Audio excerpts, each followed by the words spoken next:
Hello and welcome back to the channel. In the last video, we learned about objects and classes in Java.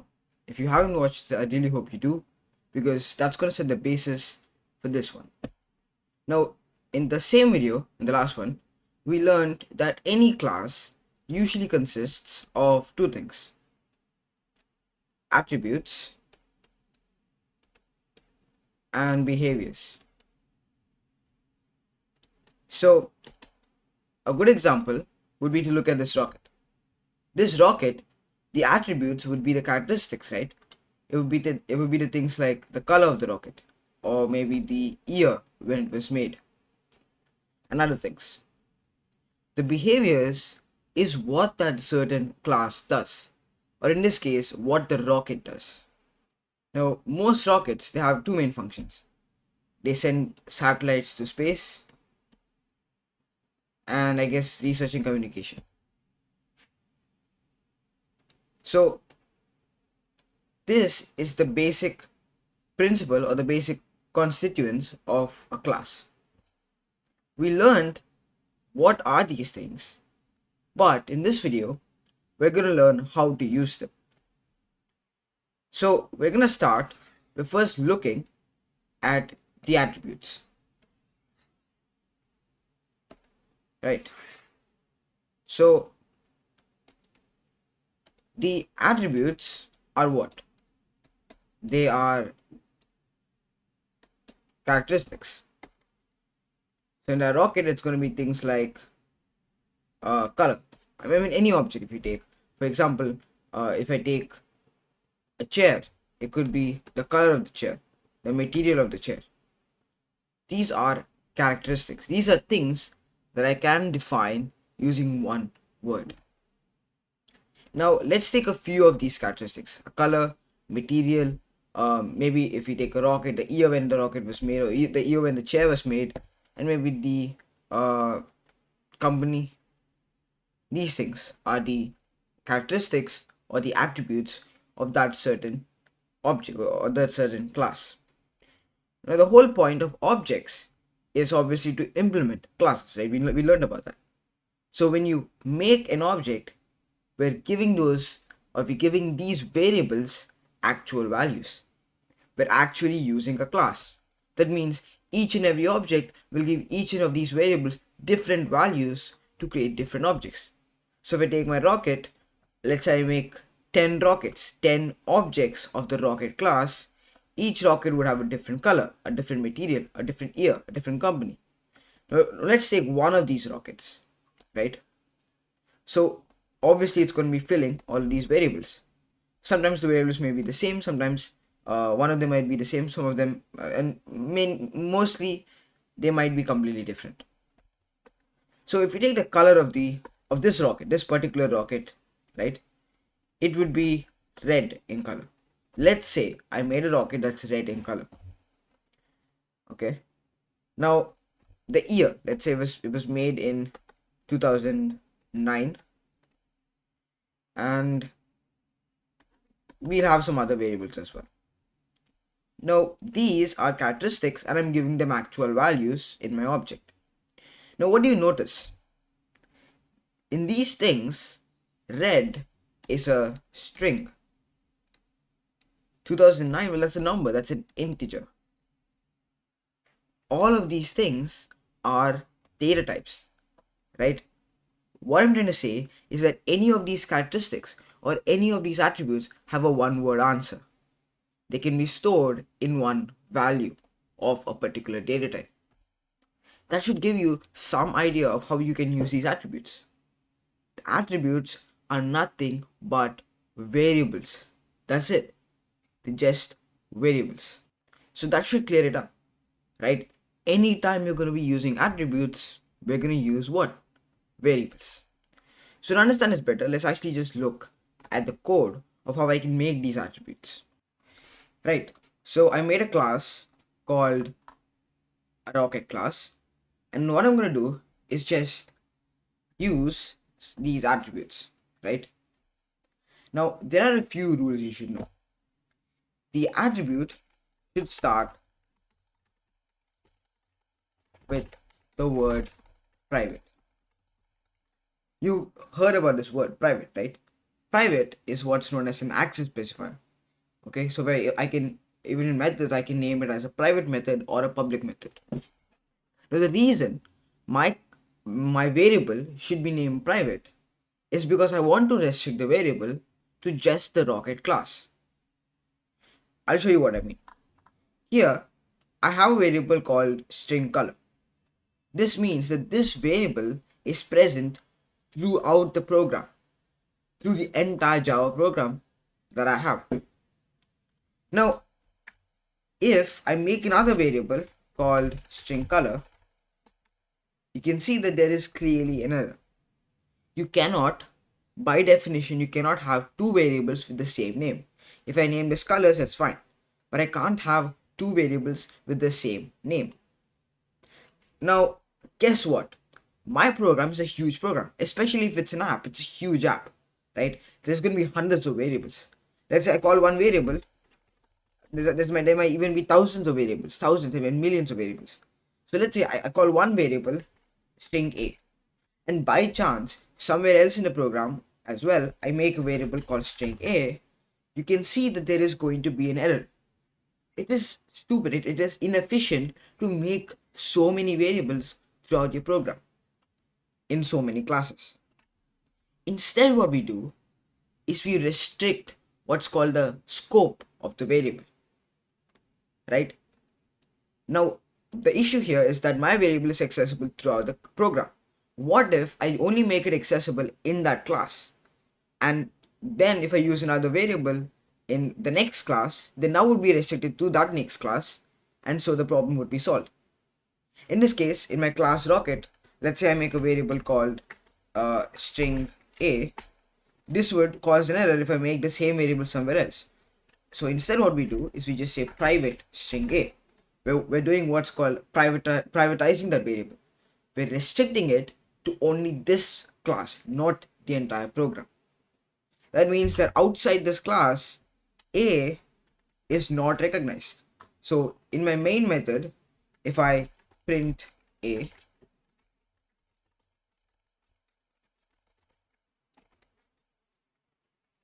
it wouldn't print anything because guess what? This variable A, I'm restricting it to only this class. So I cannot access it outside that class. So that's simple enough, right? You're just using private to restrict it to that class. Now, this is how you make variables, right? It's just a simple variable. You just put private instead. You just add private at the beginning to make sure that you're restricting it to that class. So in this case, we have what? Private string color, and we have private int age, and we also have private, let me just check, I think company, but we'll just use these two variables right now so that we don't get a long program. Okay, so this is simple enough. And you can notice another thing. Usually when we make variables, we give the values. We say private, let's just say string name is Surya. We give values, and we know that when we don't give these variables values, the default value is going to be null, right? So in the two variables that I made, color and age, the default value of color would be null, and the default value of age would be 0 because it's an integer. But you must be wondering, why did I not give any values? Because that would defeat the whole purpose of a class, right?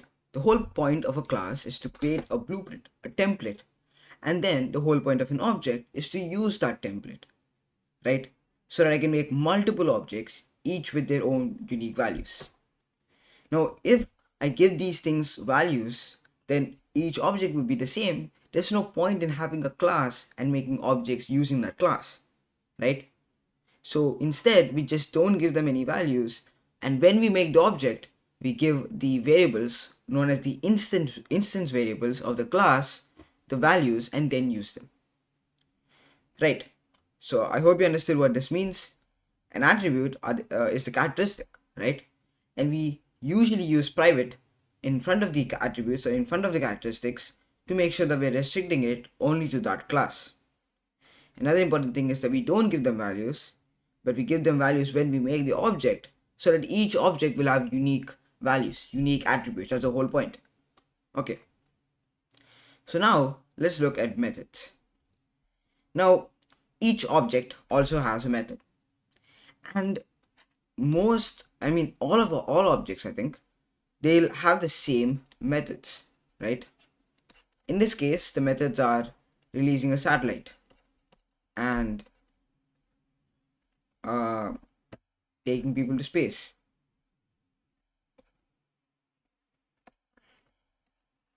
So I could have multiple methods to do multiple things, right? I can have one method that says or that checks whether a satellite has been released and prints when the satellite was released. I could have one method that tells me the number of people who were taken to space, whether that was successful, and what was the advantage of that. I could have multiple methods, multiple behaviors to do certain things. But we can have more methods other than these, right? Even if my main methods are these, I can have more methods in my program. That's logical.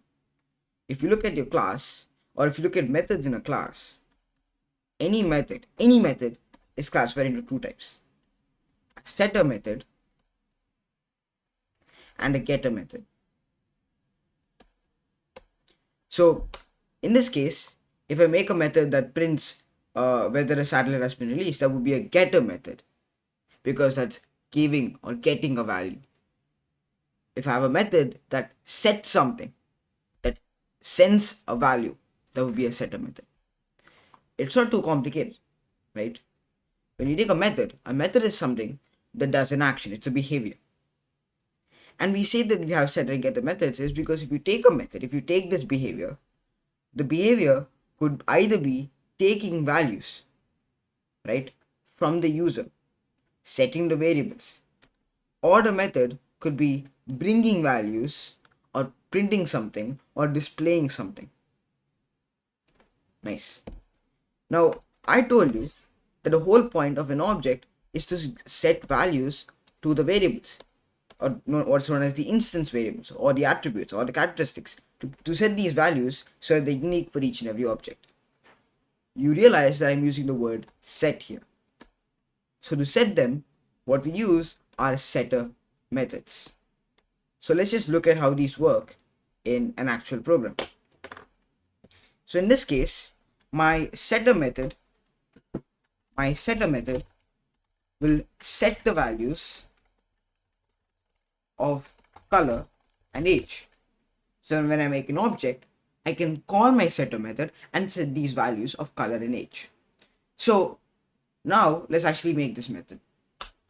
And the good thing about Java is you've actually done this before as well. This is also method, the main method, and it's the exact same syntax, right?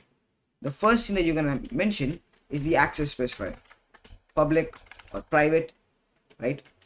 Ideally, your method should be public so that you can access it in other classes as well. My variables are private because I only want to access it in this class. My methods are going to be public because I might want to access my methods in other classes as well throughout the program. So the first thing we're going to have is an access specifier. The next thing we're going to have is the static or non-static. Now, if we don't mention static, the method is automatically non-static. But if you do mention static, it would be static. It would be a static method. Now, static or non-static is a little complicated. I'm not going to go into it now. I will explain them in a separate video. Right. So we'll have static or non-static, but let's just ignore that for now because we'll not be using it right now. So after we mention that, we're going to have our return data type. Now, even in our main method, we did have a return data type. Void here is the return data type. We are not returning anything. We're not giving a value, right? So a return data type could be void if you're not returning anything. It could be maybe int or maybe a string, whatever you want. Okay. Right. And the next thing would be the name of the method. Okay. So this is the simple syntax. First thing you're going to mention is the access specifier, then the return data type, and the name of the method. Then you're going to add brackets and parentheses. Now in these brackets, you're going to mention the parameters. I'll go into this in a little while. First thing we're going to do is just write this method, right? So I want to identify what I'm doing with my program right now. I want to have a method where I can set values to my color and age. I don't have anything that's allowing me to do this right now. So if I want to get the color, or if I want to get the age of my rocket, I'm ideally going to get null or 0, which is not what I want. So first method is going to be a setter method. It's going to be public so that I can access it in a different class. And what's the data type going to be? I'm not getting a value, I'm just setting a value. So I don't need to return anything. So it's just going to be void. And in the name of the method, to make it easier to use or make it easier to identify, I'm just going to call it set color. And then we're going to add our brackets and then our parentheses. Now, that's it. This is the simple framework for your method. Okay, so we'll do the same for our age method. So public void set age, and that's it. Now, how do I actually go about setting values or giving the color and age values? Remember, I cannot access these variables in a different class. So when I make the object, I cannot access this variable and give it that value. I need to use the method. The whole point of using these methods is so that I can set these values, right? Even if they're private. So in my classes and objects class, what we're going to do is first make an object. So we're going to say rocket obj equals new rocket, and that's it. Now what I need to do is I need to give values. Here we're going to be using what's called the parameter. Now a parameter is a variable that you're going to be mentioning in these brackets, right? So this is again just a variable. First thing I want to do is color, right? So I'm just going to say int color, and inside I'm going to say, let's say int colors, and inside I'm going to say color is equal to colors, right? So let me just change this. I think it's going to be string color is equal to, okay, string colors. Now what am I doing? I made a parameter. Parameter is something that's going to help me take input from the main method and put it in my variable. So in my main method, when I call this method, I'll say obj dot, what is the name of the method? It's called set color. So we'll say obj dot set color, and what we'll do is we put the value, the color that I want to give here. In this case, let's call it red, right? What the program is going to do is it's going to see obj. Okay, obj is in the rocket class, so we'll just pull the set color method, and the color is red. So it's going to take red, it's going to place it over here, right? And then when I say color is equal to colors, now if I place red over here, colors is going to be equal to red, right? So color will be equal to red as well. Now you can do one thing. I can say obj dot color is equal to red, but in this case it won't work because color, guess what, you know this already, color is private. This won't work. Okay, now if color was public, I won't need all of this. I can just say obj dot color is equal to red. Simple. What I'm doing is obj rocket class color, let's just pull the variable color, equals to red. I'm setting it to red. That's it. But remember, we're always setting this as private. Okay, so when I set this as private, what I'm instead going to be doing is I'm going to take this variable, I'm going to send it as a parameter, this value as a parameter of a setter method, and then use the setter method to set this value, right? It's very simple, right? So in this case, colors will be red and color will also be red because color is equal to colors. So let's do the same thing with set age, but in this case let's do something else. Let's take input from the user. So we'll first create a scanner object, scanner sa equals new scanner system.in, And what we're gonna do is we're gonna say int age is equal to sa.next. Now you can notice I can use the variable age here because here this age is private. There won't be an error. Now I took my value from the scanner class as input and I stored it in age. Now what should I do? I call the method obj.setAge, and in my brackets I'll pass the value that I want my variable to be. I'll pass that value. I'll just say age is the value age. So what it's going to do is it's going to send this value, and in this variable, let's call this age as well. In age, it's going to bring this value, so ages, so that this is not the same as this variable. So in ages, it's going to get the value, and then it's going to store the value. No, it's not going to do anything. I didn't specify the code that enables this variable age to get the value of this variable age, right?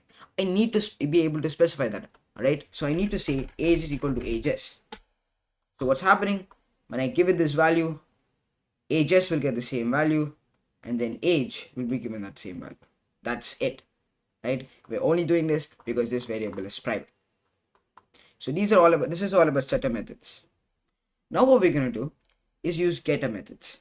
Now a getter method is the same syntax. So first thing it's going to be is public, so that I can access it in other classes.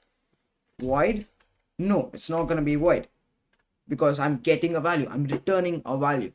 Okay, so instead what I'm going to do is I'm going to return the data type of that value that I'm returning. So in this case, let's say I want to get the color. The color is a string, so public string, and let's just say get color, parentheses, and then brackets. Now do I need parameters for this? I really don't. Okay, because I'm not taking a value from the user, I'm just returning a value in my class that I already have. So public string get color. Now you can see that there is an error because I didn't return the value, right? I need to return something. So in this case, I'm going to be returning the variable color. So return color plus is the color of the rocket. So it's basically a system out the println statement without the brackets. Remember that a return statement, you just don't have the brackets. So that's the whole difference, right? A system out the println statement, you will have the brackets. So in this case, when I return this, it's just going to be returning it. It's not printing it, mind you. It's just going to be returning it. Now let's call this method. Let's just say obj dot get color. Remember, this is getting the color, it is not setting a value. Now when I call this get color, what's happening is that it's returning this to where the method was called. Let's just run this and I'll show you what it means. So first thing I need to do is I need to give it the values. So I'm going to be taking age as symbol. Let's just say it's 9, and then we can see nothing happens. And you must be like, what? Isn't it supposed to return this value? It's returning the value. It's not printing the value. Returning means it's just taking this and it's placing it over here. It's not printing. It's not displaying it to the user. It's only placing the value. It's only returning it to where the method was called. So if I call getColor method here, then it returns it over here as well, right? Always remember this, it just returns it to where it was called. It does not print it. Return does not print anything. It doesn't do anything. It only just sends it over there. But now, if I say system that out println obj.getColor, let's see what happens, right? Our compiler is like obj.getColor. Okay, let's go to the getColor method. Is returning color. Now color was set as red. So what does it do? It returns red plus red is the color of the rocket. It basically just places that over here, right? It just basically places sorry about that. Let me just change this, right? So it basically just places red is the color of the rocket over here, okay, because that's where the method was called. And now since I have a println statement around that, it prints it, okay. So let's just call the method again. So system.out.println obj.getColor. Now when I run my program, let me just take this. Okay, now when I run my program, what I'll do is I will give this a value 9, and you can see I'm getting red is the color of the rocket. It is printing it. If I don't have a printed statement, it's just placing it over here. Now nothing's happening to actually display it to the user. Remember that. Right, so this is basically it about variables or attributes and methods in Java. I really hope you understood what this means. In the next video, we're going to be looking at constructors, which is a much efficient way of putting these or putting the values for these variables, right? It's much easier than typing a bunch of set methods or setter methods. So thank you and have a great day.